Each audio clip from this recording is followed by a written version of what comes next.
शुरू करते हैं आज की क्लास।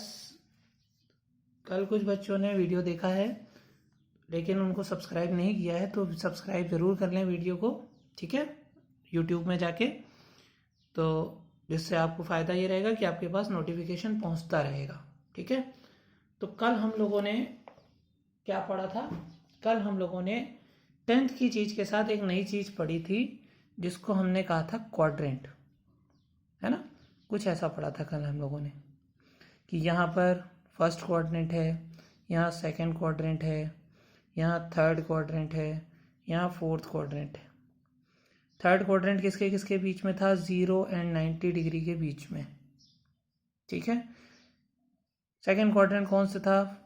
फर्स्ट क्वाड्रेंट था 0 से 90 के बीच में। सेकंड कौन सा में है? 90 टू 180 के बीच में, ठीक है। थर्ड कौन सा है? 180 टू 270 के बीच में। और फोर्थ कौन सा है? 270 और 360 के बीच में। ये हमने कल पढ़ लिया था। फिर हमने यहाँ पढ़ा था कि यहाँ ऑल पॉजिटिव, ऑल पॉजिटिव से मतलब क्या था? साइन, कॉस, टेन, कॉट, सेक, कॉसेक, ये छयों के छयों क्या होंगे? पॉजिटिव होंगे। क्लियर?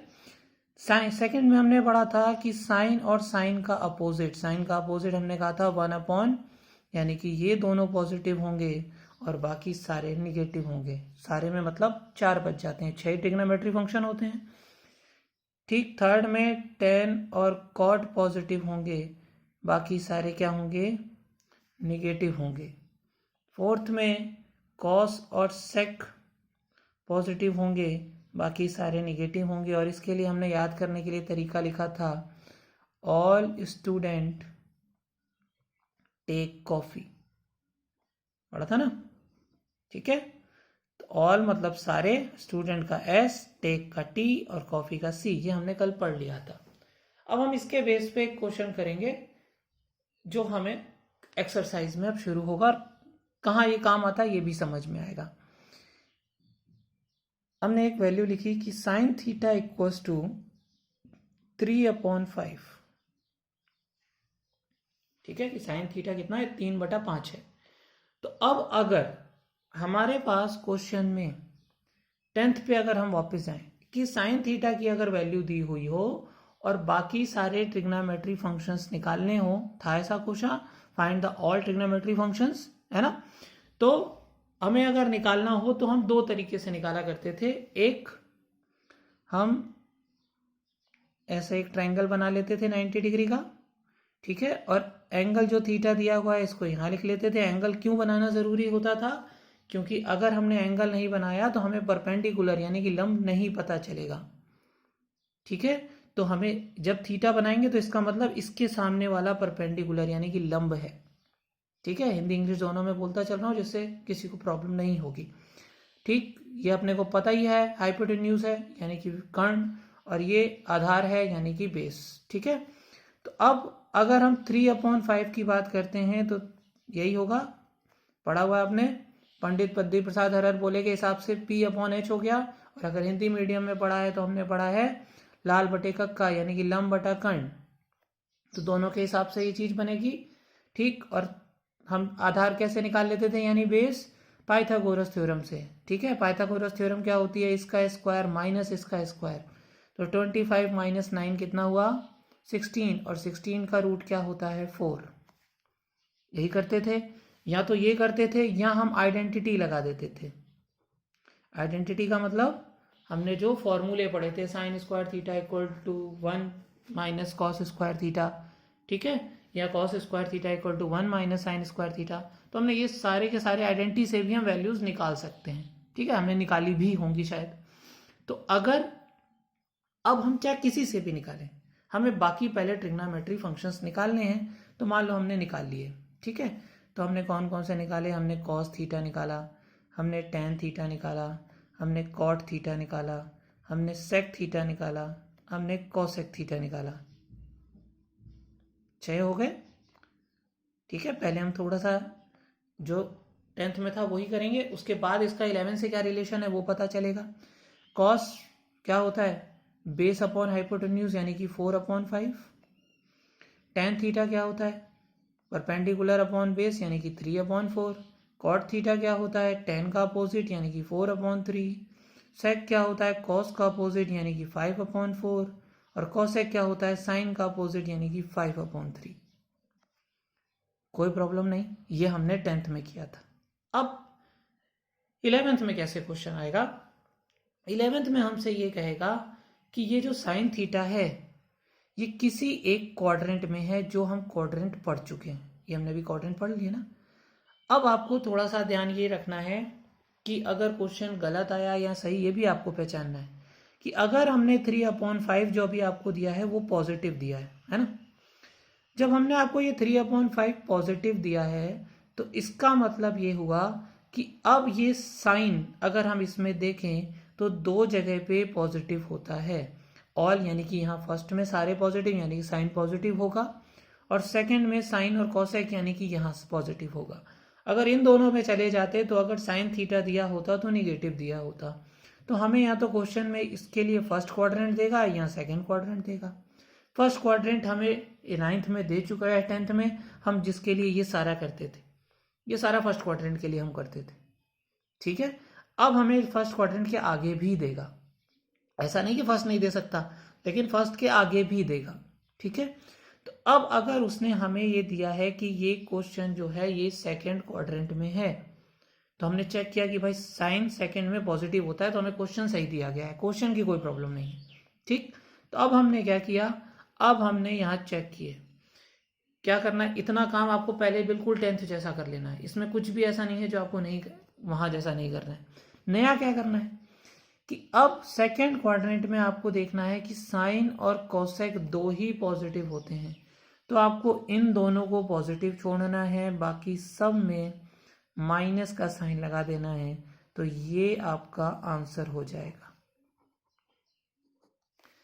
आ गई बात समझ में कि वही काम करना है, केवल अब उसने क्वाड्रेंट हमें 0 से 90 के बीच का ना दे के आगे का दिया है, यानी कि सेकंड थर्ड फोर्थ क्वाड्रेंट दे रहा है। तब हमें क्या करना है, हमें बाकी वैल्यूज में साइन का हिसाब लगा लेना है कि कौन सा साइन कहां आएगा। ठीक है, अब इसी के साथ एक क्वेश्चन मैं और लेता हूं, तो जब एक क्वेश्चन और लेंगे तो अभी हमें आइडिया हो जाएगा कि हमें क्या करना है। देखो थोड़ी सी एक प्रॉब्लम हमें हो सकती है, तो वो भी अभी क्लियर हो जाएगी।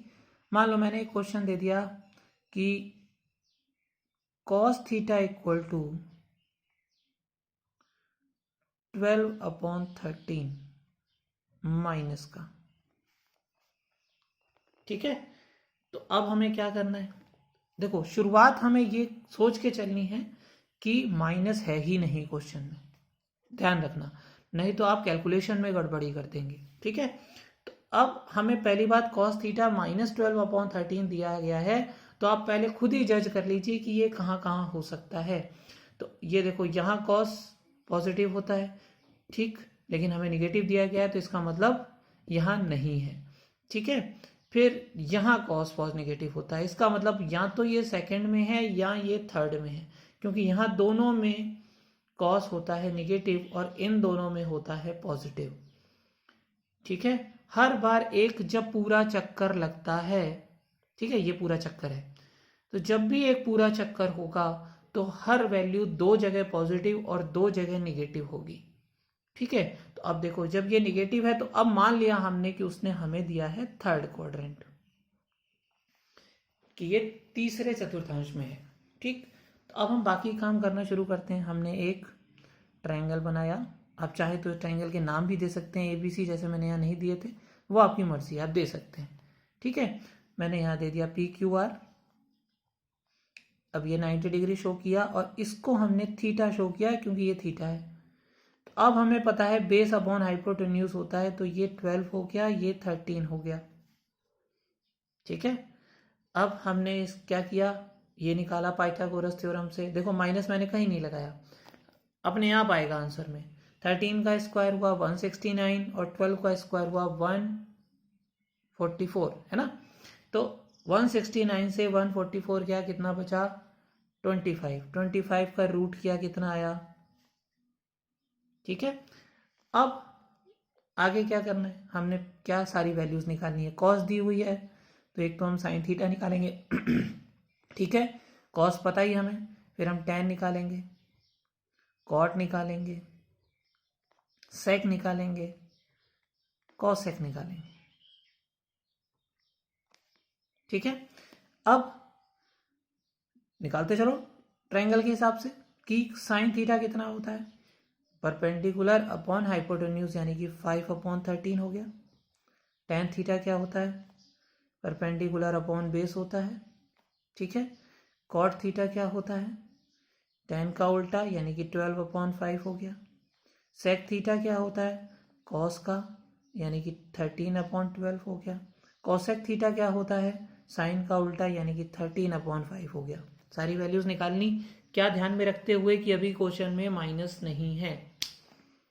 अब हम माइनस पे और क्वाड्रेंट पे ध्यान रखते हैं।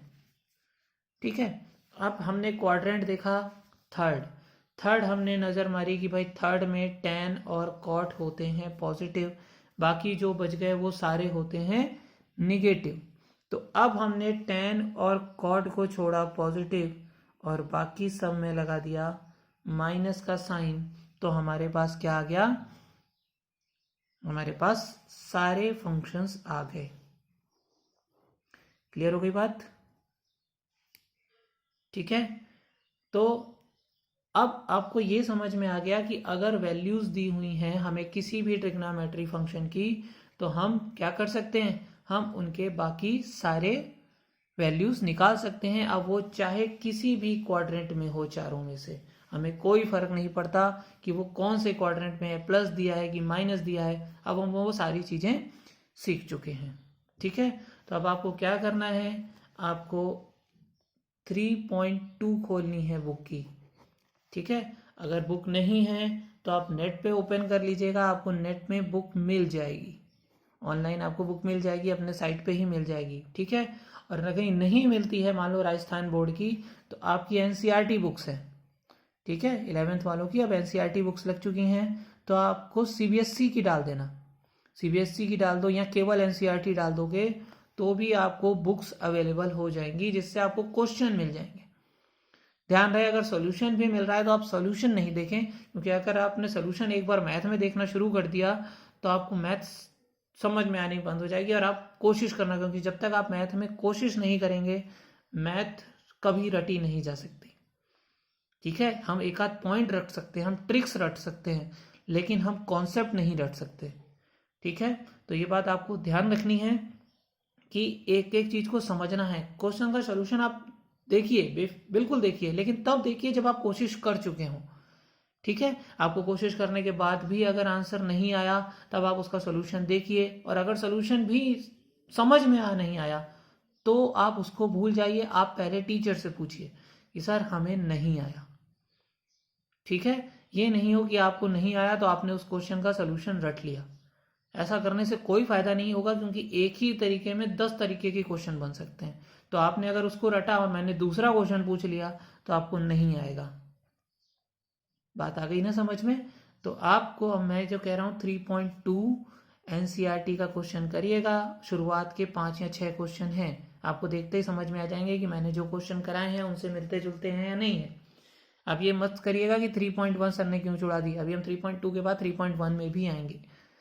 ठीक है, तो अभी आपको पहले काम करना है रफ में। ठीक, जब तक आपकी पूरी एक्सरसाइज नहीं हो, ध्यान रखना, जब एक्सरसाइज पूरी हो जाए, लाइन से चलना है हमें अपनी फेयर कॉपी में, कि जब एक्सरसाइज पूरी हो जाए तब उसको आप फेयर कॉपी में करिएगा।